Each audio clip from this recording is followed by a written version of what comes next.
एक संत, एक सती और दूसरा तीसरे नंबर पर है भक्ति।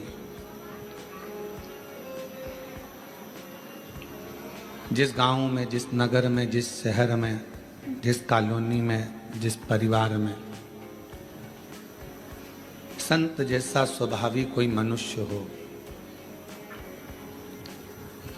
पतिव्रता धर्म का पालन करने वाली कोई सती नारी हो, या कोई भक्ति में डूबने वाला कोई मनुष्य हो, परिवार का कोई अंग हो, तो निश्चित है उस गांव को, उस परिवार को, उस कुल को, उस क्षेत्र को कभी कोई बर्बाद नहीं कर सकता है, क्योंकि वहां या तो संत विराजमान है, या सती विराजमान है, या भक्ति विराजमान है। संत का स्वभाव क्या है? आप कैसे पहचानोगे कि ये संत है, या साधु है, या सन्यासी है, या तपस्वी है, या साधक है? एक महात्मा का श्रेष्ठ लक्षण क्या है? जिसकी आत्मा नित्य प्रति भगवान के भजन में, भगवान के कीर्तन में, भगवत नाम में आत्मा नाचती रहे। ये इंद्रियां भले नाचे ना नाचे, हाथ अपने घूम रहे हैं ना घूम रहे हैं, पांव हमारे घूम रहे हैं ना घूम रहे हैं, हमारे नेत्र घूम रहे हैं ना घूम रहे हैं, हमारी जिह्वा घूम रही है ना घूम रही है, उससे मूल नहीं है। जिसकी आत्मा अंदर से नाचने लगे, आत्मा भगवान की अविरल भक्ति में झूमने लगे, आत्मा भगवान शंकर की अविरल भक्ति में रमने लगे, समझ लेना वही जगत में महात्मा है, और वही महात्मा का सबसे बड़ा लक्षण है। भीतर से आत्मा संतुष्ट नहीं।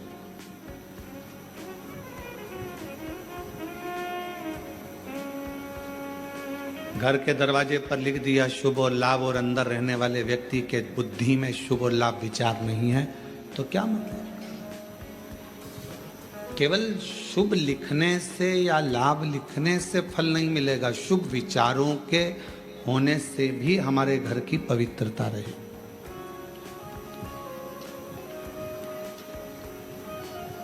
हमारे मन की पवित्रता को शुभ विचारों से ही श्रेष्ठ किया जा सकता है। कोई लाभ अगर आपको जिंदगी में लेना है तो पहले विचारों को शुभ करना पड़ेगा, विचारों को शुद्ध करना पड़ेगा। जब हमारे विचार, हमारी बुद्धि, हमारा चित्त ये श्रेष्ठ हो जाएगा, अच्छा हो जाएगा, तो फिर मेरा देव अधिदेव महादेव भी आपको कदम से कदम मिलाकर साथ देने के लिए तैयार खड़ा रहेगा। हमारे विचार शुद्ध नहीं है, हम अपने विचारों से, और बहुत याद रखना, तुम्हारी सूरत, तुम्हारा चेहरा, तुम्हारा रूप, तुम्हारा रंग, तुम्हारा मकान, तुम्हारी गाड़ी, तुम्हारा बंगला, ये सब केवल पृथ्वी तक है। उस परमात्मा के दरवाजे पर ना तुम्हारा गाड़ी है, ना तुम्हारा बंगला है, ना तुम्हारा रूप है, ना तुम्हारा रंग है, ना तुम्हारा कोई स्वरूप है। जैसे बाहर आवाज बढ़ा दो। जैसे एक माँ अपने बच्चे को पढ़ लिखने के लिए स्कूल भेजती है,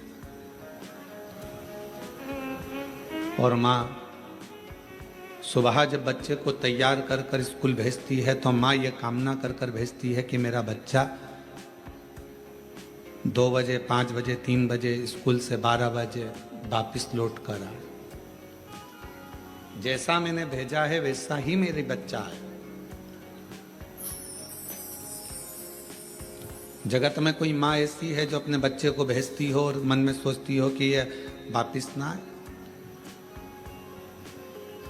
प्रत्येक माँ जगत की अपने बच्चे को स्कूल भेजती है तो ये विचार कर कर भेजती है कि मेरा बच्चा वापस लौट कर आए, और जैसा मैंने भेजा है वैसा कि वैसा ही मेरी औलाद, मेरी संतान वापिस आए। अब विचार करिएगा, माता पिता अपने बच्चे को भेजते हैं कि मेरा बच्चा स्कूल से जैसा है वैसा कि वैसा ही आए, उसी तरह परमात्मा भी, मेरा बाबा भोलेनाथ भी जब जन्म देता है, और जन्म देता है तो ये विचार कर कर भेजता है कि जितना पवित्र मैंने इसको संसार में भेजा है, मरने पर ये उतना पवित्र मेरे पास होगा। जितना पवित्र मैं इसको भेज रहा हूं, निर्मल मन से, हृदय से, चित्त से, अपने निर्मल स्वभाव से।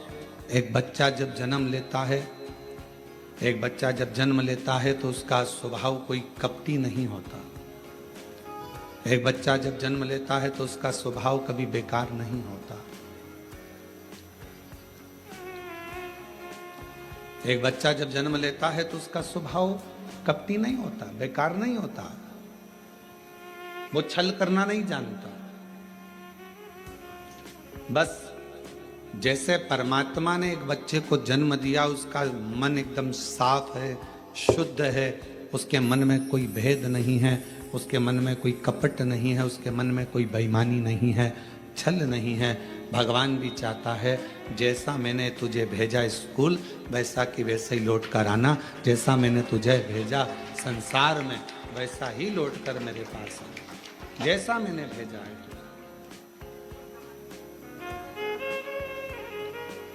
एक अविरल भक्ति के साथ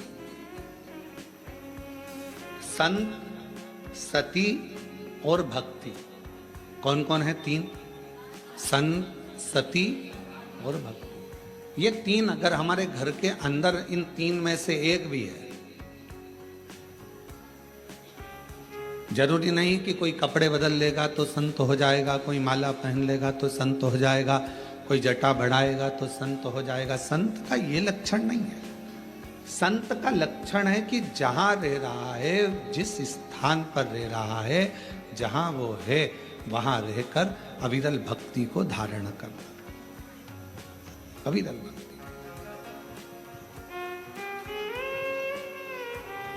जहां वो निवास करे उस अविरल भक्ति को धारण करे।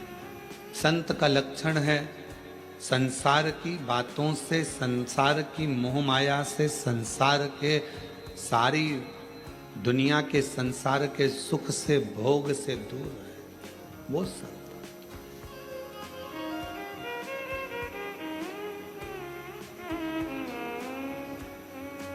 एक पतिव्रता धर्म का पालन करने वाली एक स्त्री, एक नारी अपने घर में रह रही है, परिवार का भरण पोषण में लगी है, बच्चों को पालने में लगी है। एक माँ ने एक प्रश्न किया, इन्हीं पत्रों में है, अभी आगे हम उसको पढ़ेंगे। वो प्रश्न में लिखती हैं कि मैं मंदिर तक नहीं जा पा रही हूँ क्योंकि घर में मेरे सास ससुर बीमार हैं।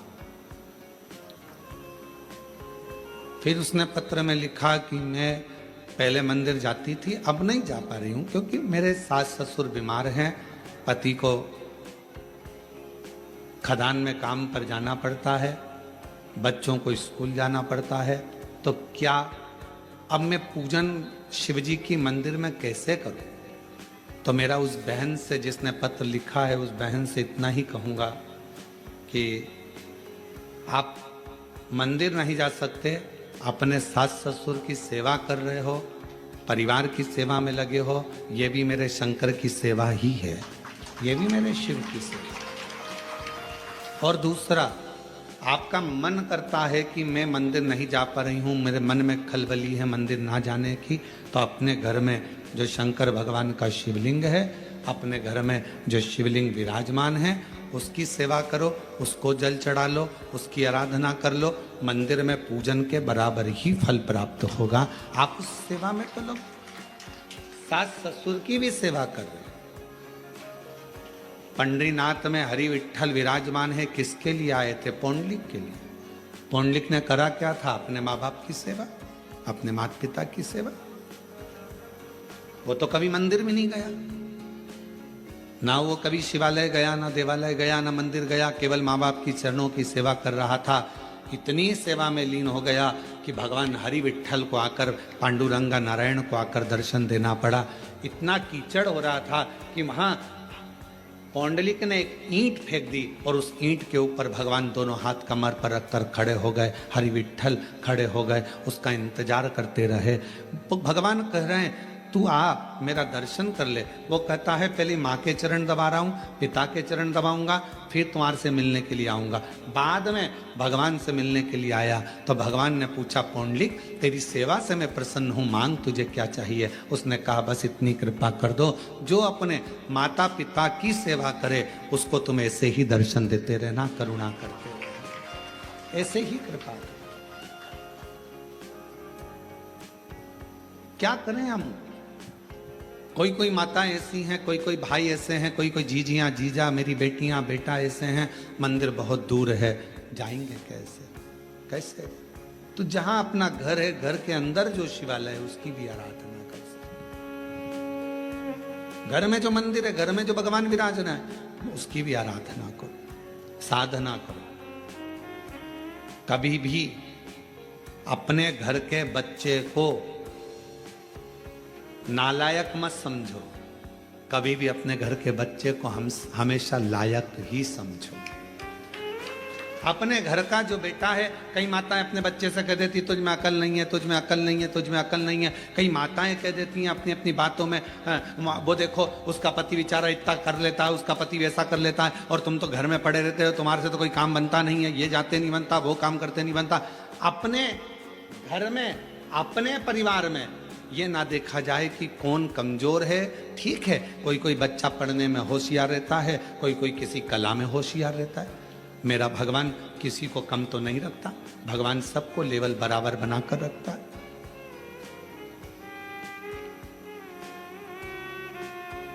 पांच उंगलियां पांचों बराबर नहीं हो सकती। अगर पांचों बराबर हो जाए तो ये मुष्टिका बंध नहीं सकती। इसलिए इस मुष्टिका को बांधने के लिए पांच उंगलियों को भी परमात्मा ने अलग अलग बनाया है। किसी को छोटी, किसी को बड़ी, किसी को मंजली, किसी को संजली बनाए। परमात्मा सबको, घर में पांच बहनें, आप भी होंगी, दो तीन बहनें तो होंगी, दो नहीं होगी, तीन होगी, तीन नहीं होगी तो एक होगी, काका बाबा की मिला लो दो चार तो बहनें होगी। सबका रहने का तरीका अलग, सबका खाने का तरीका अलग, सबका बोलने का तरीका अलग, सबका व्यवहार अलग, सबके अपने अपने तरीके, अपना अपना व्यवहार है सबका, और सब अपने अपने व्यवहार से, सब अपने अपने तरीके से रह रहा है, सब अपने व्यवहार से। अब कई माताएं कहती हैं कि हमारा वो जेठानी तो कभी मंदिर नहीं जाती, भगवान शंकर से प्रार्थना करो, जेठानी नहीं जा रही है तो मत जाने दो। कोई कोई ऐसा होता है जिस पे मेरे भगवान शंकर का प्रेम बहुत होता है, वही तो जाएगा ना। कोई कहे मेरी देवरानी नहीं जाती, मत जान दो, उसकी मर्जी, आप अपना कर्म करो, आप भगवान के मंदिर जाओ, आप शिवालय जाओ, शंकर जी की आराधना करो। घर में कई कई लोग ऐसे रहते हैं, पति से कहो तुम व्रत